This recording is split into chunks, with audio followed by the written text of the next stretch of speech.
परम पूज्य संत शिरोमणि आचार्य भगवान श्री विद्यासागर जी महाराज की जय जय जय। परम पूज्य गुरुवर श्री प्रमाण सागर जी महाराज की जय जय जय। समस्त मुनि संघ की जय जय जय। शंका समाधान के आज के इस सत्र में आप सभी का हार्दिक अभिनंदन। इससे पूर्व कि हम आज के सत्र को प्रारंभ करें, चलते हैं पूज्य गुरुदेव के चरणों में करते हैं प्रणिपात, इस भाव से कि हमारे जीवन में भी हो सके सम्यक्त्व की सुप्रभात। सभी लोग हाथ जोड़ेंगे, मस्तक झुकाएंगे और मेरे साथ बोलेंगे, हे गुरुदेव नमोस्तु नमोस्तु नमोस्तु। बंधुओं, जैसा कि आपको विदित है कि पूज्य गुरुदेव छत्तीसगढ़ की इस पावन धरा पर विहरमाण है और अंबिकापुर से विहार करते हुए आज पूज्य गुरुदेव का सायंकालीन प्रवास आनंद रेहंदम में हो रहा है और कल की आहारचर्या आनंद रेहंदम विश्रामपुर में हो रहा है और कल की आहारचर्या चांदखेड़ी ट्रैक्टर्स सूरजपुर में, जो विकास जैन अंबिकापुर वालों का ऑफिस है, वहां होगी। आज के प्रथम प्रश्न के लिए मैं आवाज दे रहा हूं आयुषी जैन बेगमगंज से और आपके बाद तैयार रहेंगे मधुलता जैन। अंत का भी अंत होता है, कुछ भी कहाँ अनंत होता है। पतझड़ भी एक घटना है, 12 महीने कहाँ बसंत होता है। गुरुवर, परिस्थिति एक जैसी नहीं होती, ये हम सब जानते हैं। हमेशा अनुकूलता नहीं रहती, फिर भी प्रतिकूल स्थिति में मन इतना व्याकुल व्यथित क्यों हो जाता है गुरुवर? बहुत अच्छा सवाल है। परिस्थितियाँ हमेशा एक जैसी नहीं होती, सदैव वसंत नहीं होता। ये सब जानने के बाद भी हम लोग इसलिए व्याकुल होते हैं क्योंकि हम इसे मानते नहीं। जो मनुष्य परिस्थिति की परिणति को समझता है या प्रकृति की व्यवस्था को ठीक तरीके से जानता है, उसे कोई तकलीफ नहीं। हर वर्ष पतझड़ आते हैं, पेड़ का वैभव खत्म होता है, लेकिन फिर भी पेड़ प्रसन्न रहता है क्योंकि उसको पता है मेरी जड़ें गहरी है, अभी पतझड़ है, फिर बसंत आएगा और मैं फिर से हरा भरा हो जाऊंगा। मनुष्य को एक बात अपने गांठ में बांध के रखना चाहिए, दिन के बाद रात, रात के बाद प्रभात। ये प्रकृति का नियम है। कितनी भी गहरी रात हो, प्रभात तो होगा। रात लंबी हो सकती है, शाश्वत नहीं। मन में ये विश्वास जग जाए तो धैर्य आता है और धीरज के साथ साथ समता आती है। यही समता हमें स्थिरता दे पाती है। मनुष्य को एक बात हमेशा समझना चाहिए कि जीवन में सदैव एक रूपता रह ही नहीं सकती, किसी के साथ नहीं रह सकती। उतार चढ़ाव तो आएंगे, तमाम उतार चढ़ाव में ठहराव बनाकर जीना ही जीने की सबसे बड़ी कला है, जिसे हमें स्वीकार करना चाहिए। आचार्य, उस दिन चंद्रमा में मतलब बोला था कि आचार्य श्री का प्रतिबिंब दिख रहा है। हम लोग ने भी देखा था, लगा था देखने में। और वो तुम्हारे वैसे जैन धर्म हमेशा मिथ्या थे, आचार्य श्री तो वैसे उच्च कोटि के मतलब उसमें गए होंगे। ऐसा है, चांद में आप जो देखना चाहो वो दिख जाएगा। सबके आंखों में गुरुदेव बसे थे तो लोगों को चांद में वो दिखने लगा। ऐसा कुछ नहीं। तो महर्षि देवों द्वारा अतिशय नहीं हो सकता क्या? वो कुछ नहीं था, वो आपकी दृष्टि का भ्रम था। हमारी आंखों में जो चीज़ें जैसी बन जाती है, जैसी धारणा बनती, चीज़ें वैसी दिखती, वो उससे कोई संबंध नहीं समझना चाहिए। गुरुदेव ने अपना पूरा जीवन उत्कृष्टता के साथ जिया और अंत भी उत्कृष्ट समाधि पूर्वक किया। वो अपने जीवन को चरमोत्कृष्ट दशा में ले गए। मुझे लगता है अब उनके ज़्यादा भाव बाकी नहीं है। बहुत जल्दी वे संसार के आवागमन से हमेशा हमेशा को मुक्त होंगे। ये तो हम लोगों की श्रद्धा, भक्ति और भावना है। मुझे भी लोगों ने बोला, मैंने भी चांद को देखा। अरे उसमें दिख भी रहे थे गुरु। दिखता है, अभी भी आप जैसा देखना चाहोगे चांद में वैसा दिख जाएगा। वो हमारी दृष्टि का खेल है। मधुलता जी जैन और आपकी बात तैयार रहेंगे राजकुमार जैन। हे गुरुवर नमोस्तु नमोस्तु नमोस्तु। छुल्लक महाराज जी के भी चरणों में मेरा इच्छामी इच्छामी इच्छामी। हे गुरुवर, मेरा प्रश्न ये है कि आचार्य गुरुवर विद्यासागर महाराज बोलते थे कि चरण नहीं आचरण छुओ। तो देखा जाता है कि सारे लोग, उसमें मैं भी शामिल हूँ, चरण छूने के लिए तो उतावले होते हैं, भीड़ भाड़ में घुसते हैं, लेकिन देखा जाता है कि जब आचरण छूने की बात आती है तो कतराते हैं। ऐसा क्यों? और ऐसा क्या किया जाए कि उनके आचरण को छूने के लिए थोड़ी बहुत हिम्मत हम लोग भी बना सकें? देखिए, चरण बहुत सुलभता से स्पर्श हो जाता है। आचरण का स्पर्श करने के लिए खुद को खपाना पड़ता है। अनुराग होता है, श्रद्धा होती है, भावना होती है महान आत्माओं के चरण छूने के प्रति, तो लोग तत्पर हो जाते हैं। लेकिन उनका रास्ता, उनका आचरण हर कोई नहीं अपना पाता। जो चरण छूता है वो केवल भक्त बनकर रह जाता है, और जो आचरण छूता है वो उन जैसा बन सकता है। इसलिए हमें गुरुओं के संदेश को समझना चाहिए। और कदाचित चरण छूने की इच्छा है तो छुएं, पर उसका एक अनुशासन होता है। आप इस तरह से चरण न छुए कि वो कहीं गिर पड़े, उनको चोट लग जाए। चलते हुए छूना बहुत अच्छी बात नहीं है। गुरुदेव के साथ तो कई बार ऐसा हुआ है, हम लोगों के साथ भी होता है। तो जब आपको चरण छूने का अवसर है छुएं, नहीं तो दूर से भी प्रणाम करके आप लाभान्वित हो सकते हैं। राजकुमार जी जैन, और आपकी बात तैयार रहेंगे अशोक सोनवानी, सूरजपुर पुलिस से। गुरुदेव के चरणों में नमोस्तु। गुरुदेव, मेरा यह प्रश्न था कि आने वाले समय की समस्याओं को देखते हुए ओम, हाँ बोलिए। आने वाले समय की समस्याओं को देखते हुए जो मंदिरों में हम ऐसी व्यवस्थाएं करें, जो जनरेशन 11-12 के कंपटीशन की एग्ज़ाम की तैयारियां करती हैं वह वहां पर रह के तैयारियां कर सके। अच्छे बच्चे लें हम उनमें, जो आने वाले समय में अच्छी पढ़ाई करके निकलें और समाज के लिए अच्छे विचारधारा के साथ आएँ। क्योंकि जो अन्य स्थानों में जाते हैं और पैसा खर्च करके जब पढ़ के वो आते हैं, उनमें वो आचरण नहीं आ पाते जो आज समाज के लिए आचरण आने चाहिए। दूसरा एक और इसी के साथ लगा हुआ सवाल था महाराज जी, आज मंदिरों में ट्रस्टियों के पास जितने फंड इकट्ठे हैं, जो आज मंदिरों में हम ट्रस्टी जो भी व्यक्ति जाते हैं वह दो चीज़ों के लिए जाते हैं कि हमारे परिवार का स्वास्थ्य ठीक रहे और हमारा बच्चा अच्छी जगह सेटल हो जाए। अगर उन पैसों को मंदिर हॉस्पिटल के लिए अपन निर्माण करें जहां free of cost counter cashless हो, और अगर उन निर्माण कराया जाए तो हमारे देश की जो विकास दर है वो बढ़ेगी और लोगों की विचारधाराओं में भी बहुत परिवर्तन आएगा। आपके दोनों सुझाव बहुत अच्छे हैं और दोनों दिशाओं में कुछ काम हो रहा है। आप भी पूछ सकते हैं। दोनों दिशा में काम भी हो रहे हैं। कई जगह ऐसे संस्थान खुले हैं जहां बच्चों को छात्रावास की सुविधाएं हैं। हालांकि वो पर्याप्त नहीं, कोटा में भी खुला है, बहुत अच्छा है और बहुत अच्छे से चल रहा है। वहाँ दाताबाड़ी में है, सुधा सागर जी महाराज की प्रेरणा से खुला है। और भी है, पर हमें बिल्कुल देश के बड़े बड़े स्थानों में जो एजुकेशन का हब है, जहाँ बाहर से जाके बच्चे पढ़ने जाते हैं, उनको इस तरह की चीज़ें सुलभ होनी चाहिए। इस पर सबका ध्यान जाना चाहिए। जहाँ तक मंदिरों के ट्रस्टों के फंड का सवाल है, इसका सही दिशा में विनियोजन होना चाहिए। जो भी मंदिर का पैसा है वो एक जगह रोक के रखना उचित नहीं है, उसे जन कल्याण के लिए नियोजित करना चाहिए। और इसके लिए कई ट्रस्टों के द्वारा प्रयास भी चल रहे हैं और लोगों को भी इसका अनुकरण करना चाहिए। जी। सूरजपुर पुलिस से अशोक जी सोनवानी, और आपके बाद तैयार रहेंगे राखी जैन। गुरुवर प्रणाम। मेरा सवाल ये है गुरुवर, मेरा परेशानी घरेलू संबंध से है, क्या मैं उसमें जान सकता हूँ गुरुवर? लेकिन आपके माध्यम से मैं एक ही बात कहता हूँ, जी। घर घर की कहानी है। जी सर। हर किसी में आपस में खींचातानी। उन सबको एक संदेश देना चाहूँगा, हमें टकराव टालना चाहिए और समझौते का रास्ता अपनाना चाहिए। टकराव को टालकर यदि समझौते के रास्ते को अपनाना हमने शुरू कर दिया तो हमारे संबंधों की मधुरता बनी रहेगी और परिवार बिखरने से बचेंगे। हमें यह प्रयास करना चाहिए। आशीर्वाद। आदित्य मोदी जी, और आपके बाद तैयार रहेंगे बावे जैन। मुनिश्री के चरणों में त्रयबार नमोस्तु। क्षुल्लक महाराज श्री के चरणों में त्रयबार इच्छामि। महाराज श्री, आचार्य श्री ने हमारे लिए बहुत कुछ दिया है, और अभी सोशल मीडिया में इस तरीके का कुछ बात भी चल रही है कि चूँकि आचार्य श्री के हमारे ऊपर अनंत उपकार हैं, तो क्यों ना हम हर मंदिर में आचार्य श्री की प्रतिमा को स्थापित कराएं।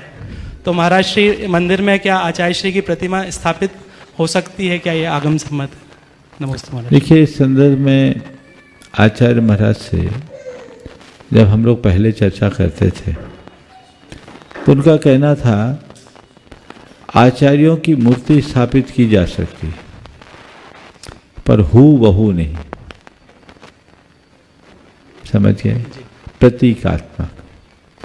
अब आपने जो भावना बताई, चूंकि वो इस धरती पर भगवान की तरह थे,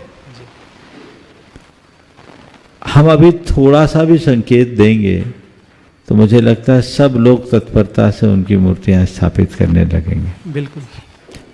लेकिन इस संदर्भ में मैं इतना ही कहूँगा कि अभी कुछ भी कहना जल्दबाजी होगी। हम लोग सब इकट्ठे हो रहे हैं, संघ में चर्चा करेंगे और आचार्य गुरुदेव के मनोभावों को समझते हुए इस पर काम करें। नमस्ते महाराज। भावेश जैन और आपकी बात तैयार रहेंगी श्रवण जैन। घर वाले सलाह देते हैं तो बुरी लगती है, और बाहर वाले सलाह देते तो अच्छी लगती है। बहुत अच्छा सवाल आपने किया है। सबकी बात, घर वाले की सलाह अच्छी नहीं लगती और बाहर वालों की सलाह अच्छी लगती है, क्योंकि जो अपने पास के लोग होते हैं उनसे प्रेम कम होता है और दूर के ढोल सुहावने लगते हैं। उनके प्रति लोगों का ज़्यादा रुझान बन जाता है। ये सोच बदलनी चाहिए। अगर दूर के लोगों की अच्छी सलाह स्वीकार करो और पास के लोगों की बात अच्छी उसे स्वीकार करो, ये हमें समझ रखनी चाहिए। और महाराज जी एक और मेरे विचार थे। कुछ दिन पहले इस एरिया में महेशपुर एक गांव है, वहाँ एक प्रतिमा है छोटे बाबा की, ये बैकुंठ वालों को ही मालूम होगी। वो एक प्रतिमा, महेशपुर गांव का नाम है, और छोटे बाबा की प्रतिमा आदिनाथ भगवान की प्रतिमा है वहाँ पर। उसकी बहुत कोशिश की है चिन्मिरी, मनिनगढ़, बैकुंठपुर वाले, वो प्रतिमा अपन लोग को नहीं आ रही है। उसके लिए अब ये देखो, मैं इस मंच से उसके विषय में क्या कहूँगा जी। इसमें समझना चाहिए समाज को, वहाँ के गांव के लोगों को विश्वास में लेके समझाना चाहिए और देखना चाहिए पुरातत्व विभाग के अंतर्गत है या स्वतंत्र। पुरातत्व विभाग के अंतर्गत है तो सरकार से बातचीत करके आगे बढ़ना चाहिए। नमस्ते। श्रवण जी उपस्थित होंगे और आपकी बात तैयार रहेंगी श्रीपाल दोषी। नमस्ते महाराज जी। मेरा क्वेश्चन है, आत्म कल्याण करने के लिए क्या करना चाहिए? देखिए, मेरे को 5 साल पहले माउथ कैंसर हो गया था। अब मैं ठीक हूँ और मानव सेवा और गौ सेवा करता हूँ। तो अपने कल्याण के लिए मुझे क्या करना चाहिए? बहुत अच्छी बात है। देखिए, कैंसर जैसी जानलेवा बीमारी को हरा कर आप आए, यानी एक प्रकार से मौत को हरा कर आए, आपने नवजीवन पाया है। तो नवजीवन पाने के बाद मन में वैराग्य का भाव आना चाहिए। मानव सेवा और गौ सेवा का आप जो कार्य कर रहे हो सराहनीय है, पर अब हमें इससे और आगे बढ़ना चाहिए। साधना के रास्ते पर लगना चाहिए। भगवान के बताए मार्ग पर चलिए, अनुव्रतों को अंगीकार कीजिए। अनुव्रतों का पालन करते हुए जितना साधना और संयममय जीवन बन सके बनाने की कोशिश कीजिए और अंत संलेखना संथारा से करने का लक्ष्य बनाइए, ताकि मुझे मरना नहीं है, देह परिवर्तन करना है। ये सोच अपने भीतर विकसित कीजिए, मैं मरूंगा नहीं, देह परिवर्तन। सवाल ये है कि गृहस्थ में रहते हुए अनेक पाप कर्मों का बंध होता है, तो फिर भाव भ्रमण सीमित करने के लिए क्या करना? देखिए, गृहस्थ अवस्था में पाप कर्मों का बंध होता है, इसमें कोई संशय नहीं। लेकिन 2 तरीके से पाप होता है।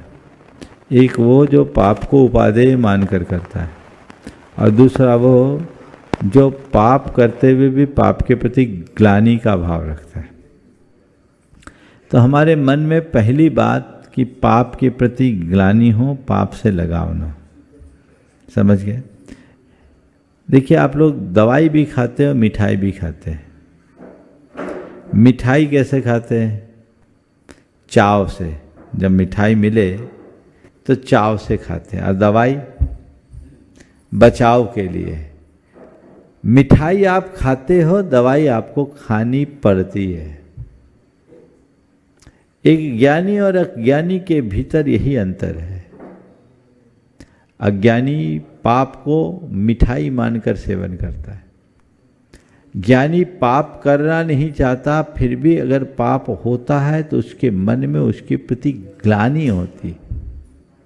तो पाप के प्रति ग्लानि रखने से पाप कमजोर होता है, मन में वैराग्य का भाव जगता है। अनासक्ति के साथ जीवन जिए और गृहस्थोचित कर्तव्यों का पालन करते हुए अंत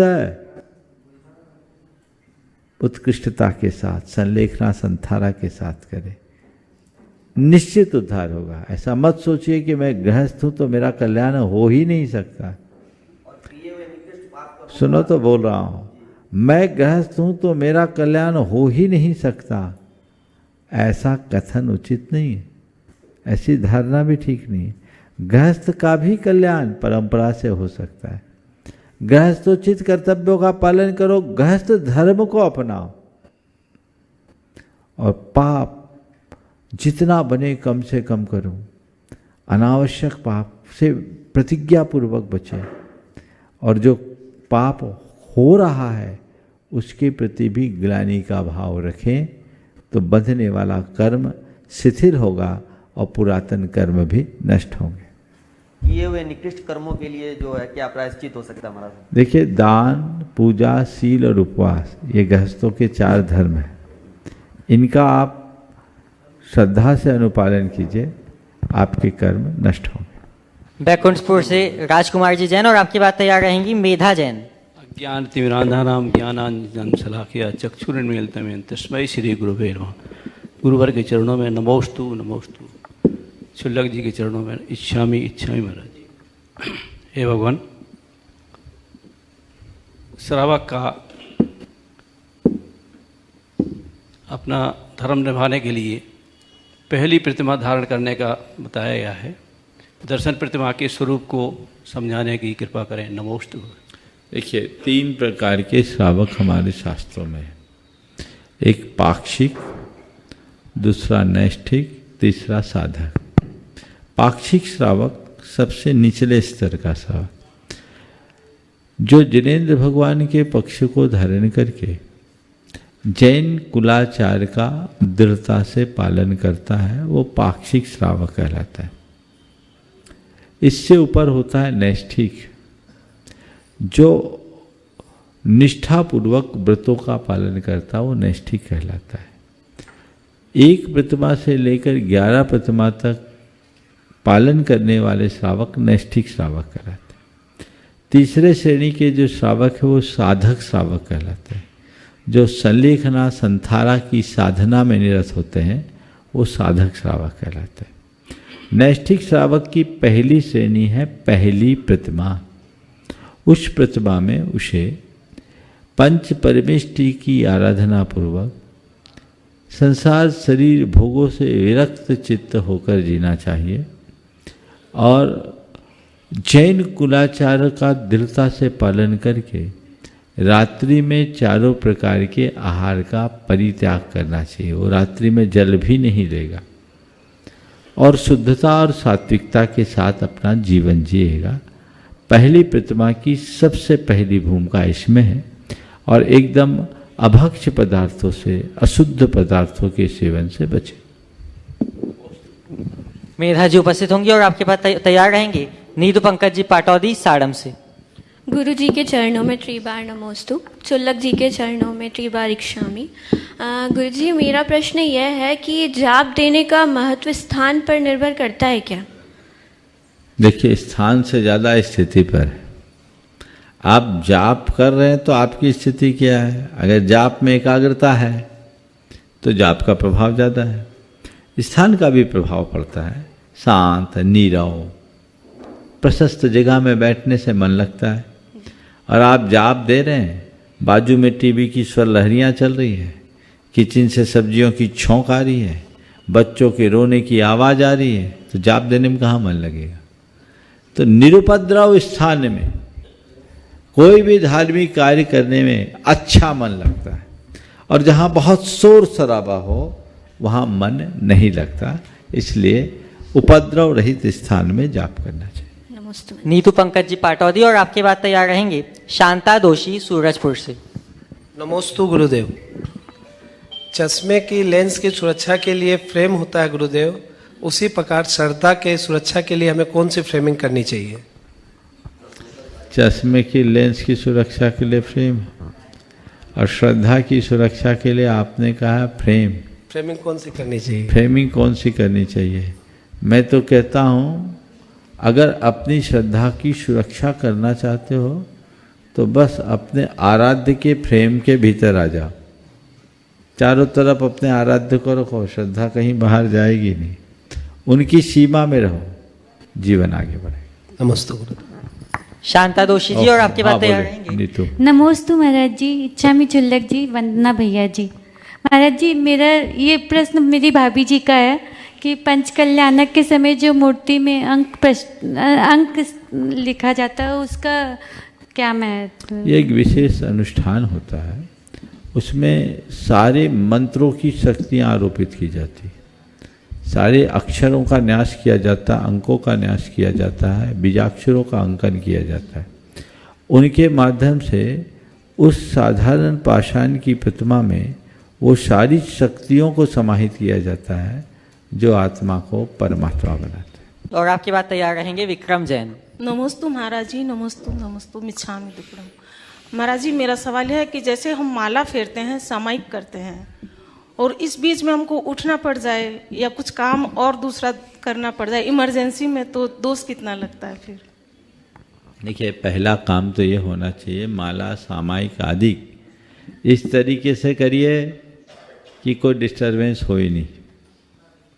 अब परिवार में कम सदस्य हैं, माला फेरना है, सामायिक करना है, फोन आ गया, सबसे बड़ा डिस्टरबेंस तो वो होता है। या दरवाजे पे कोई नॉक कर रहा है, हाँ, मेन वही होता है। ये दोनों चीज़ें हैं, तो इसका एक बहुत अच्छा सॉल्यूशन है। फोन को आप बाहर रख दीजिए, ऑफ कर दीजिए जब तक हम सामायिक कर रहे हैं, या साइलेंट रख करके दूर रख दीजिए, और दरवाजे पर नोटिस लगा दीजिए, कृपया इतने बजे के बाद संपर्क करें, बेल न दबाएं। आप बच जाएंगे, अन्यथा ये तो रोज का काम है। तो इसमें दोष लगता है? दोष तो लगता ही है, मजबूरी में उठ गए तो इसलिए। और सबसे उत्तम है ऐसे का समय में करो ना जब ये झमेले ही ना हो। सुबह का समय है 4 बजे का, ना कोई फ़ोन करता है ना कोई नॉक करता है, तो ये समय सबसे उत्तम समय। कुछ समय अपने लिए रिजर्व रखना चाहिए जिसमें किसी तरह का व्यवधान प्रकट ना। विक्रम जैन, और आपकी बात तैयार रहेंगे विवेक जैन। गुरुदेव के चरणों पर बारंबार नमोस्तु नमोस्तु नमोस्तु। आज का सवाल बहुत छोटा सा है गुरुदेव मेरे, और मैं जानना चाहता हूँ कि मृत्यु और मोक्ष में क्या फ़र्क है? मृत्यु वो है जिसके बाद जन्म हो, और मोक्ष मृत्यु वह है जिसके बाद जन्म हो। हम यहाँ मरते हैं तो कहीं ना कहीं जन्म होगा, समझ गए? जन्म के साथ मरण, मरण के साथ जन्म लगा, तो जिसके बाद पुनर्जन्म हो उसका नाम है मृत्यु। और मोक्ष जिसके बाद फिर जन्म भी ना हो और मरण भी ना हो, जो जन्म मरण से ऊपर हो जाए उसका नाम मोक्ष। समझ गए? विवेक जी अपना प्रश्न प्रस्तुत करेंगे। नमोस्तु गुरुदेव, इच्छामी महाराज जी, वंदना भैया। महाराज जी, ये क्वेश्चन मेरी चाची का है कुनकुरी से, श्रीमती कुसुम जैन। 16 कारण भावना 16 होती है, तो 16 कारण जी का 32 उपवास क्यों करते हैं, और इसमें कौन सा जाप करना चाहिए? ये 16 कारण भावनाएं 16 है, और 16 कारण व्रत है जिसमें 32 उपवास, 1 माह की वो एक तपस्या है। नाम दे दिया 16 कारण व्रत, पर इसका मतलब ये थोड़ी कि साल में 1 महीना भावना भाओगे तो तुम्हारा काम हो जाए। भावनाएं तो हमें पल पल भानी चाहिए। तो भावनाएं 16 है जिसे हम पूरे जीवन भा सकते हैं, पर उसके नाम से एक व्रत है। व्रत एक प्रकार की तपस्या है, उस तपस्या से संकल्प लेकर इस तरह का व्रत किया जा सकता है, और जो जाप बताई गई है वही जाप करना चाहिए। नमोस्तु। अगले प्रश्न के लिए अपूर्व जी जैन। महाराज जी, जब हम लोग कॉम्पिटिटिव एग्ज़ाम की तैयारी करते थे तब पापा मम्मी कहते थे कि डिफेंस की जॉब नहीं करनी, बाकी जो भी फॉर्म भर रहे हैं भरो, बैंक का एसएससी वगैरह। तो इन लोग का ये थॉट्स थे कि डिफेंस में, आर्मी में, पुलिस में नहीं जाना है, बाकी मतलब बैंक में सेफ खेलते थे वो लोग। तो ये इस तरीके का थॉट्स रखेंगे अगर जैन भी, तो फिर तो कोई जा ही नहीं पाएगा आर्मी में। हम लोग का भी मन करता था कि आर्मी का, पुलिस का फॉर्म भरूँगा। अभी क्या करते हो? अभी बैंक में। बैंक में यहीं पे हो? बहुत अच्छा है। देखो, ऐसा नहीं है कि डिफेंस में नहीं जाना चाहिए। आज से कुछ दिन पहले भी मैंने कहा था, डिफेंस में जाओ, आर्मी में जाओ, या पुलिस की सेवा में जाना बुरा नहीं, बल्कि ये देश की रक्षा में हमारा एक बड़ा योगदान है। जैन धर्म में इसका कहीं निषेध नहीं, और बहुत सारे लोग गए। विंग कमांडर अभिनंदन वर्धमान जैनी तो था, बहुत लोग हैं एयरफोर्स में और भी हैं। अनुपातता कम दिखते हैं क्योंकि जैनी भी अनुपातता कम है, और चूंकि वहाँ जीवन मृत्यु से संघर्ष करना होता है, इसलिए मोहवश माँ बाप नहीं चाहते कि वहाँ जाए। जैसे कोई माँ बाप नहीं चाहते कि हमारा बेटा सन्यासी बने, और हर व्यक्ति सन्यासी को पूछता है, ऐसे बहुत कम लोग चाहते हैं कि हमारा बेटा सैनिक बने, पर सैनिक को सम्मान हर कोई देता है, समझ गए।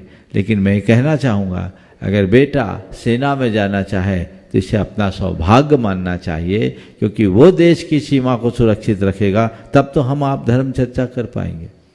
तो ये इसमें कोई हानि नहीं है। धर्म शास्त्र की दृष्टि से ये एक प्रकार की तपस्या है, इसलिए इसमें कुछ सोचना नहीं चाहिए। महाराज जी, हम लोग की चक्रवर्ती शादी हुई है। बहुत सुंदर, मंगल। आशीर्वाद। अगले प्रश्न के लिए जतिन जैन जीतू भैया। नमोस्तु गुरुदेव, नमोस्तु गुरुदेव। छुल्लक जी के चरणों में इच्छामी।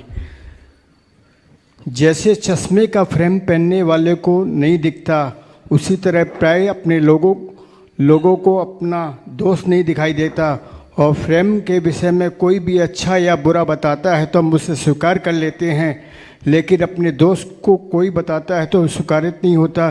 गुरुदेव इस पर मार्गदर्शन चाहिए। बहुत अच्छा सवाल किया है कि चश्मा का फ्रेम दूसरों को दिखता है, खुद को नहीं दिखता, फिर भी उसमें कोई बताता है तो हम उसको सुधार लेते हैं। दोष हमें खुद को नहीं दिखते, दूसरों को दिख जाते, कोई बताता है तो स्वीकार नहीं कर पाते। मैं इसका कारण एक ही जानता हूँ कि फ्रेम बाहर है, और बाहर की चीज़ें हमें बहुत जल्दी प्रभावित भी करती, समझ में भी आ जाती। दोष भीतर है जो हमें दिखते नहीं और समझ में भी नहीं आते, तो स्वीकार नहीं कर पाते। जिस मनुष्य को अपने दोष और दुर्बलताएं समझ में आने लगती है, वो तत्क्षण उसे स्वीकार करता है, और स्वीकार करते ही उसको सुधारता है। हर व्यक्ति को चाहिए, मेरे दोष मेरे भीतर है, उसे मैं अच्छे से देख सकता हूँ यदि अंतः निरीक्षण की कला विकसित करूँ, अपने भीतर झांक कर देखूँ। अपने दोषों को मुझे खुद देखना चाहिए और देखकर उसे सुधार करने का प्रयास करना चाहिए। और यदि कोई दूसरा हमारे दोषों के प्रति हमारा ध्यान आकृष्ट करता है तो उसे बुरा मानने की जगह उसे धन्यवाद देना चाहिए कि बहुत बहुत आभार, आपने मेरी त्रुटि का एहसास कराया, मैं इसे सुधारूंगा, ये मेरे जीवन को बेहतर बनाएगा। नमोस्तु गुरुदेव। बंधुओं, परम पूज्य गुरुदेव का अंबिकापुर से विहार हुआ, और विहार के प्रथम दिन ही मैं यहाँ पे दो व्यक्तित्व हम लोगों को ऐसे मिले जो उदारतापूर्वक निस्वार्थ भाव से अपना पूरा परिसर, जब भी साधु संतों का यहाँ से विहार होता है, अपना पूरा परिसर समर्पित कर देते हैं और साधु संतों की सेवा में तत्पर रहते हैं। मैं ऐसे निष्ठावान लोगों को आमंत्रित करूंगा और आप चाहूंगा कि आप सभी लोग करतल ध्वनियों से उनकी अनुमोदना करें, अभिनंदन करें। श्रीमान अनिल अग्रवाल जी, जय हनुमान राइल्स मिल से शशिपुर बगीचा वाले, जहां आज पूज्य गुरुदेव का प्रातः काल में आहारचर्या हुई थी। मैं चाहूंगा कि वे आएं और पूज्य गुरुदेव के चरणों में नमोस्तु निवेदित करें। और आपके सम्मान के लिए मैं आवाज दे रहा हूं श्रीमान पंकज जी साड़म से एवं विवेक जी जैन कुनकुरी से। और इसी क्रम में आज जहां पूज्य गुरुदेव का सायंकालीन प्रवास चल रहा है, आनंद रिहंतम के श्रीमान अशोक जी गुप्ता, यह भी हमेशा अपना परिसर साधु संतों की सेवा के लिए समर्पित कर देते हैं। सभी लोग करतल ध्वनियों से इन दोनों का सम्मान करें, अभिनंदन करें। मैं चाहूंगा कि सम्मान की इस कड़ी में श्रीमान विक्रम जी भी आ जाएं और सम्मानकर्ता के रूप में सहयोग करें। बहुत सुंदर, इधर इधर आप उधर चल जाओ।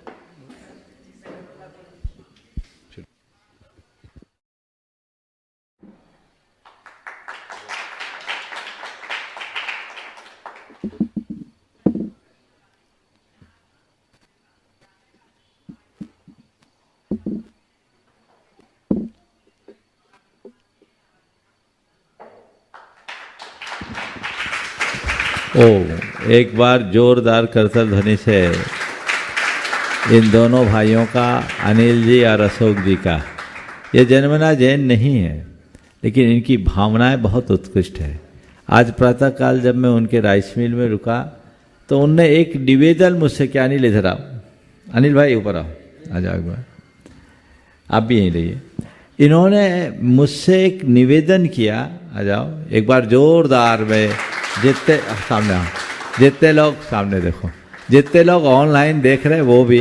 इनने कहा महाराज मैं छत पर संत निवास बनाऊंगा और अपने परिसर में एक कुआं भी बनाना चाहता हूं, ताकि आप लोग कोई भी आए जाए तो उनको सुलभता दे सके।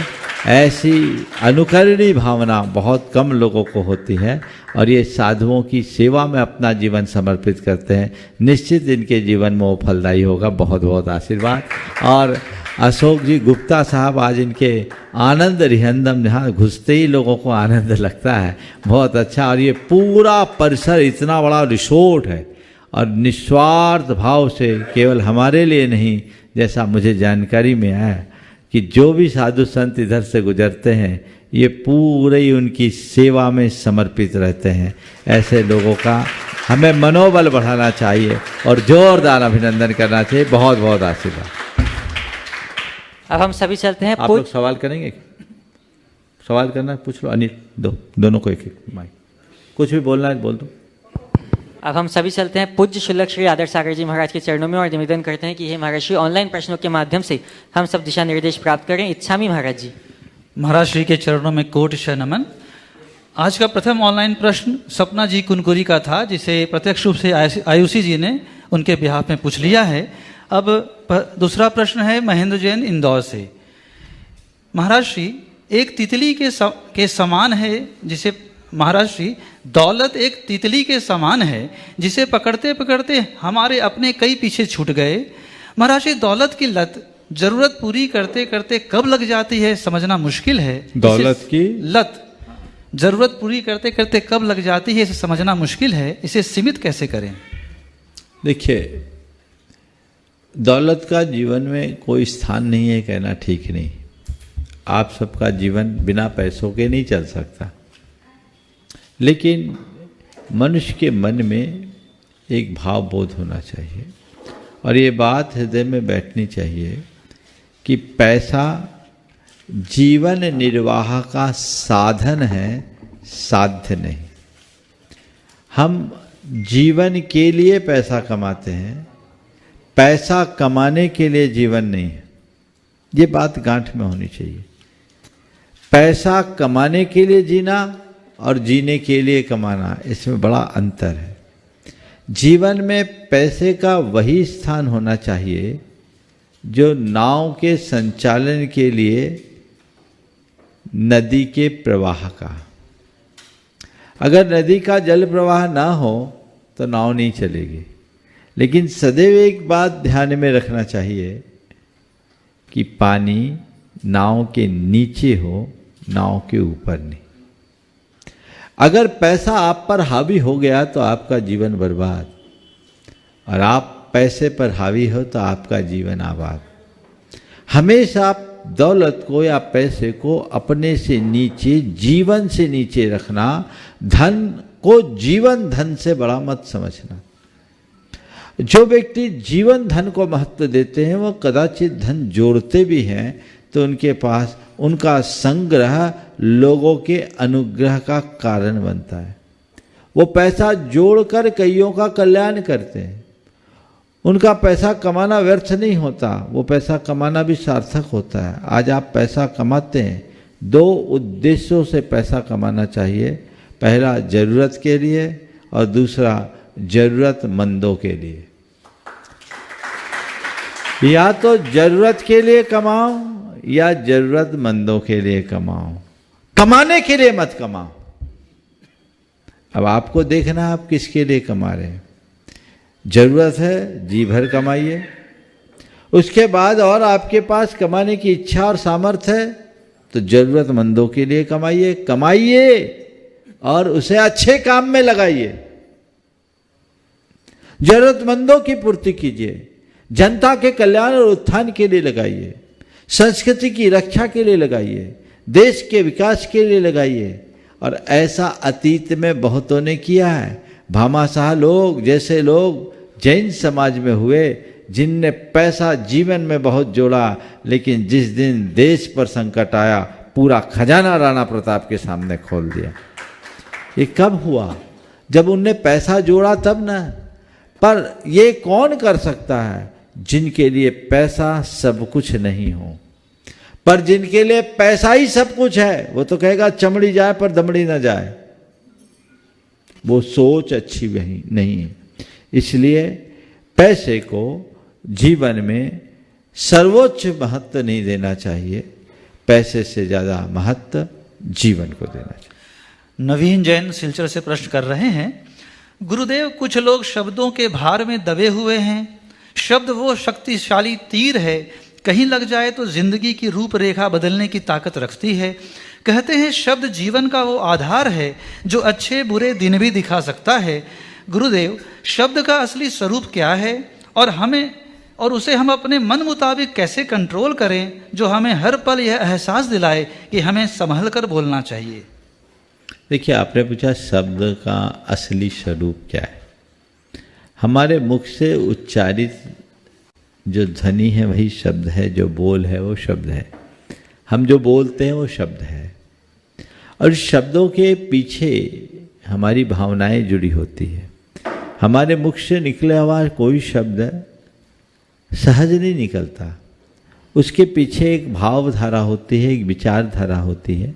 हमारी जैसी विचारधारा या भावधारा होती है, मुख से वैसे ही शब्द निकलते हैं, भावों के अनुसार ही शब्द निकलते हैं। देखो, एक माँ एक बच्चे को प्यार से भी डांटती है और गुस्सा में भी डांटती है, वही शब्द निकलता है।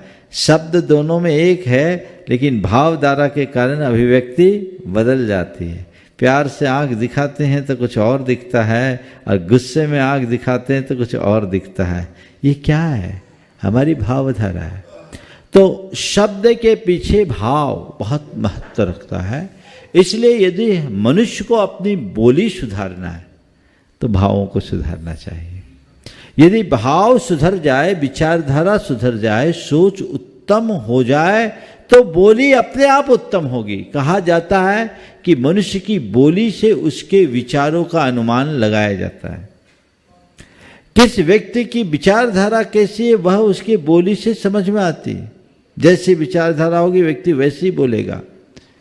कुरान काबे में कहा है कि मुख से अपशब्दों का उच्चारण वैचारिक दरिद्रता का प्रतीक है। क्या बोल रहा हूं? मुख से अपशब्दों का उच्चारण वैचारिक दरिद्रता का प्रतीक है। जो विचारों से प्रौढ़ और पुष्ट होते हैं ना, वो हल्के शब्दों का प्रयोग नहीं करते हैं, और जिनके विचार घटिया होते हैं वो बढ़िया शब्दों का प्रयोग नहीं करते हैं।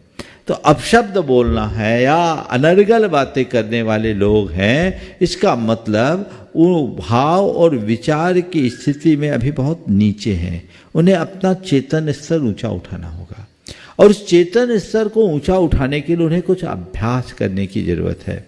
यदि आप चाहते हैं कि मेरी भाषा और बोली पर नियंत्रण हो, क्योंकि बोलने को तो सब बोल देते हैं, बाद में परिणाम सबको भुगतना पड़ता है। जिंदगी भर पछताते हैं कि काश मैंने ऐसा ना बोला होता, क्योंकि हमारे मुख से बोला गया एक शब्द संबंधों को बनाता है और हमारे संबंधों को तोड़ देता है। संबंधों को बनाने वाला भी शब्द है और तोड़ने वाला भी शब्द है। कहा जाता है जिब्वा में अमृत बसे, विष भी तिसके पास, एक बोले तो लाख ले, एक ते लाख विनाश। ये तो है, वाणी वो वशीकरण है जो लाखों को एक सूत्र में पिरो दे, और वाणी में ऐसा विस्फोट है जो सबको छार छार कर दे। हम अपने भावधारा और विचारधारा को संयत करें, तब वाणी पर अंकुश लग सकता है, संयम लग सकता है। उसके लिए कुछ अभ्यास बताता हूं। स्वस्थ दशा में आप एक आत्म सुझाव अपने आप को दें। ये अभ्यास आज से शुरू कर सकते हैं आप। और अगर आपने ईमानदारी से ऐसा अभ्यास किया तो आप बहुत जल्दी ये महसूस करेंगे कि मेरी वाणी पर ही केवल संयम नहीं आया, मेरी विचारधारा भी बदल गई। सबसे पहला मुझे क्या बोलना है? सही बोलना है, सुंदर बोलना है। सही बोलना है, सुंदर बोलना है। सही बोलना है, सुंदर बोलना है। या धीमे बोलना है, मीठा बोलना है। धीमे बोलना है, मीठा बोलना है। सही बोलना है, सुंदर बोलना है।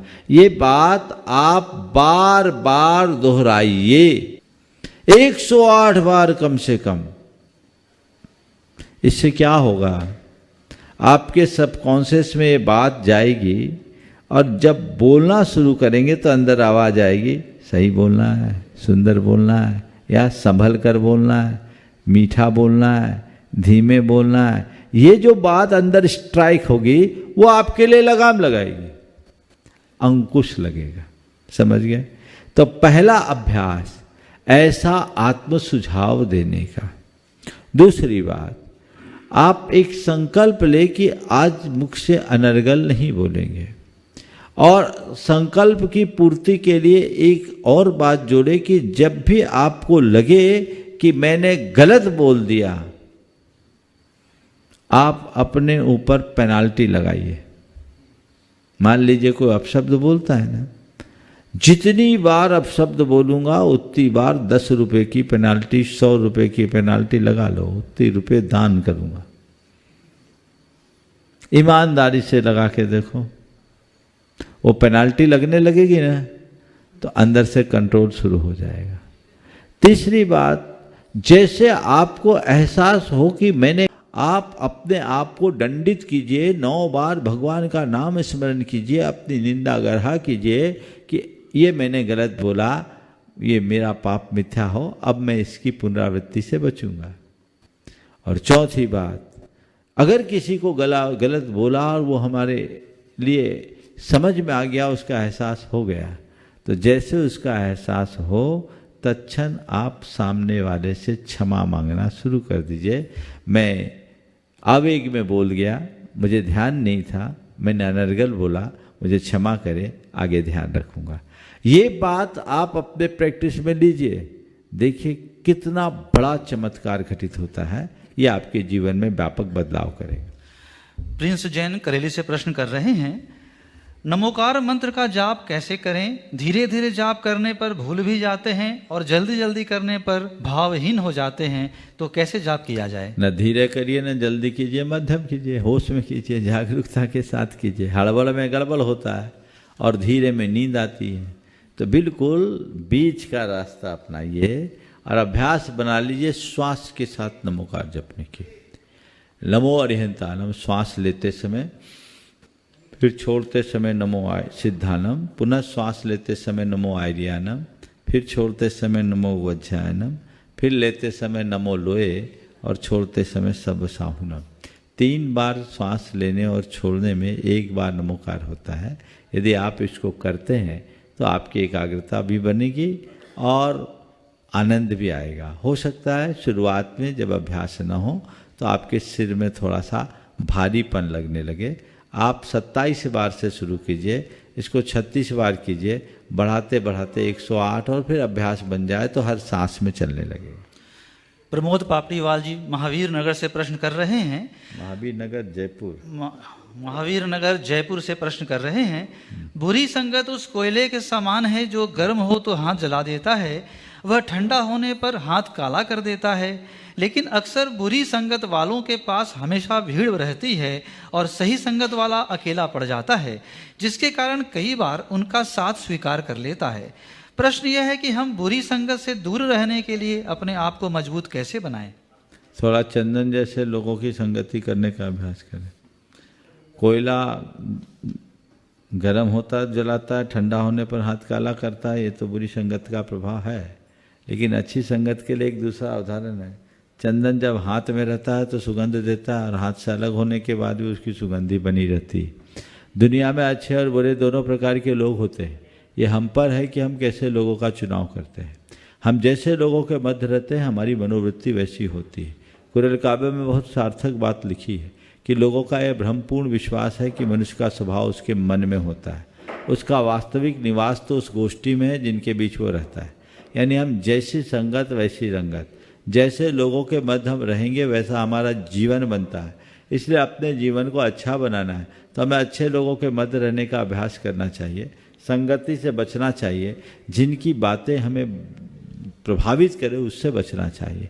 एक बात सदैव ध्यान में रखना चाहिए, अच्छे लोगों की संगत में कितने भी बुरे लोग आ जाए वो अच्छे बनेंगे, पर बुरे की संगत में अगर कोई अच्छा आएगा तो बिगड़ जाएगा।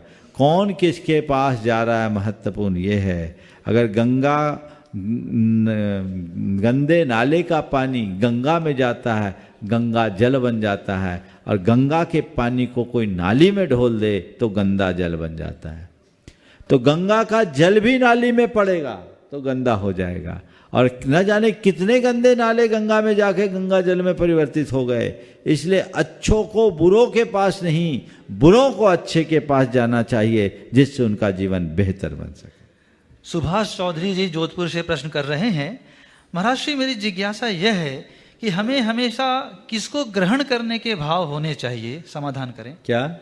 हमें हमेशा किसको ग्रहण करने के भाव होने चाहिए? हमेशा ग्रहण करना है तो औरों के गुणों को ग्रहण करो, अच्छाइयों को ग्रहण करो। अगर हमारे अंदर गुण ग्रहण करने की वृत्ति आएगी तो हमारे जीवन का गुणात्मक विकास होगा, फिर हमें ज़्यादा कुछ कहने और करने की ज़रूरत नहीं पड़ेगी।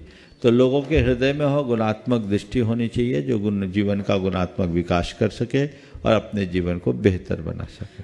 राजेश जैन RI जो सागर से प्रश्न कर रहे हैं, गुरुवर स्पष्ट नीति और निश्चल प्रीति लौकिक जीवन में क्या क्या परिवर्तन लाती है, कृपया मार्गदर्शन करें। स्वस्थ नीति और निश्चल प्रीति लौकिक जीवन में क्या क्या परिवर्तन लाती? देखिए, स्वस्थ नीति जीवन की उन्नति का आधार है। अगर आपकी नीति सही रहेगी तो आपकी प्रगति होगी, उन्नति होगी। गलत नीति वाले व्यक्ति कदाचित सफल भले दिख जाए लेकिन बाद में फिसल जाते हैं। इसलिए अपनी स्थायी उन्नति के लिए हमें स्वस्थ नीति रखनी चाहिए। और निश्चल प्रीति हमारे संबंधों की मधुरता बनाती है। यदि व्यक्ति के हृदय में निश्चल प्रीति है तो हर व्यक्ति के हृदय में निवास करने में समर्थ हो सकता है, उसके संबंध अत्यंत मधुर बनते हैं। इसलिए इस वाक्य को आत्मसात करना चाहिए, स्वस्थ नीति और निश्चल प्रीति बनाकर चलने का हमें पूर्ण प्रयास और पुरुषार्थ करना चाहिए। आगे के प्रश्न के पूर्व आज मैं एक बात का उल्लेख करना चाहूँगा। परसों रात्रि में 8 बजे हमारे संघ के एक महत्वपूर्ण स्तंभ इस दुनिया से विदा हो गई। हमारे संघ में ब्राह्मी विद्या आश्रम की संचालिका ब्रह्मचारिणी मणिबाई जी, जो पूरे संघ की वर्षों से सेवा करती थी, खासकर ब्राह्मी विद्या आश्रम के संचालन में उनका सबसे बड़ा योगदान था। गुरुदेव की शरण में लगभग 50 वर्षों से वो निरत रही और संघ में जितनी भी आज हमारी बड़ी बड़ी आरिकाएँ हैं वो सब उनके ही संरक्षण में आगे बढ़ी और उनको आरिका मेकर के नाम से जाना जाता था। और हमारी अनेक ब्रह्मचारिणी बहनों को उनने पूरी तरह से संरक्षण दिया, एक माँ की भांति उनको संरक्षित करके आगे बढ़ाया। पर परसों रात्रि में 8 बजे उनका उत्कृष्ट उत्तम समाधि पूर्वक उनका नाम पर्याप्त श्री रखा गया। उन्होंने 11वीं प्रतिमा का व्रत धारण किया। 3 दिन पूर्व उन्होंने संचालिका के पद को भी त्याग दिया था। सब प्रकार के संकल्प विकल्प को त्याग कर उन्होंने विशुद्ध धर्म ध्यान के साथ अपना ये देह परित्याग किया। उनने तो अपने जीवन का कल्याण कर लिया, लेकिन उनके जाने से एक रिक्तता जरूर आई है। एक तरफ गुरुदेव का और दूसरी तरफ इनका वियोग हमारे संघ के लिए एक बहुत बड़ी क्षति है। लेकिन किसी के आने जाने को कोई रोक तो सकता नहीं, हमें इसे स्वीकार करना पड़ेगा। वो जहाँ भी गई हैं निश्चित अपने कल्याण के रास्ते को प्रशस्त किया। उनने इतने लोगों के कल्याण का मार्ग खोला, तो जो औरों के कल्याण के मार्ग में निरत रहता है उनका कल्याण तो निश्चयता हो ही जाता है। वो 84 वर्ष की थी, उम्र उनकी परिपक्व थी, लेकिन वह अपनी चर्या में पूरी तरह प्रमत्त थी। और उस दिन उन्होंने विशुद्ध धर्म ध्यान के साथ पूर्ण आत्म जागरूकता, और उस समय उन्हें संबोधन भी प्राप्त हुआ, उनके साथ अपना देह परित्याग किया है। आज वो इस दुनिया में नहीं है, लेकिन उनके योगदान को कभी भुलाया नहीं जा सकता। इसलिए आज के इस सत्र को हम चाहेंगे सभी लोग उनके इस समाधि मरण पर 9 बार नमोकार मंत्र पढ़ते हुए यहीं पर विराम दें। और इसके साथ आज के सत्र को हम विराम देंगे। हम भावना भाएंगे कि बाई जी यहाँ से चले गई, लेकिन जल्दी ही अपने जीवन के परम लक्ष्य को प्राप्त करे। वो जहाँ भी गई हैं निश्चित मोक्ष मार्ग के अनुकूल सामग्री उन्हें प्राप्त हुई होगी और वहाँ आगे बढ़कर रत्नत्रय के मार्ग को धारण करते हुए वे अपने जीवन का पथ प्रशस्त करेगी और हम सबको भी उस पथ को प्रशस्त करने में अपना सहयोग प्रदान करते रहेगी, ऐसी मेरी सद्भावना है। सभी लोग 9 बार नमोकार मंत्र पढ़ करके आज के इस सत्र को यहीं पर विराम दें।